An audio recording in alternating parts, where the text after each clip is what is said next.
Turkish টামলার, ইরানি টগি কবুতরগুলো এভাবে ডেভেলপই করা হয়েছে আপনার রোল করার জন্য। এগুলো কবুতর হচ্ছে রোলার, এর থেকে বেস্ট রোলার পুরো ওয়ার্ল্ডে কোথাও নাই। কারণ এইসব কবুতর আসলে বানানোই হয়েছে এভাবে রোল করার জন্য। অনেকে জিজ্ঞেস করেন যে অরিজিনাল রোলার কবুতর কেমন, রাজশাহীর কবুতর রোল করবে কিনা, ডিগবাজি করবে কিনা। ভাই ডিগবাজির ব্লাড লাইন থাকতে হবে। কবুতর তো ডিগবাজি সব কবুতরই করতে পারে, বাট ব্লাড লাইন থাকতে হবে।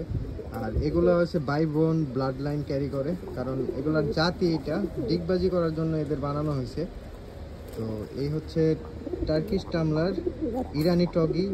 টার্কিশ টামলার মধ্যে ব্ল্যাক কালার আছে, তারপর আপনার ক্রেস্ট আছে, নন ক্রেস্ট আছে, ইউনিক কিছু কালার আছে, ব্ল্যাক ওপাল আছে, চেকার ওপাল আছে, চেকার ওপাল আছে। মোটামুটি সব ধরনের কালেকশনই আছে, যার যেটা লাগে দেয়া যাবে, কোনো সমস্যা নাই।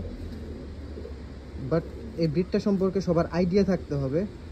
যদি কোনো ভাই কিনে থাকেন তাহলে কমেন্ট বক্সে জানাইবেন যে কবুতরগুলো আমার কেমন লাগলো, কোয়ালিটিগুলো কেমন লাগলো। আসসালামু আলাইকুম।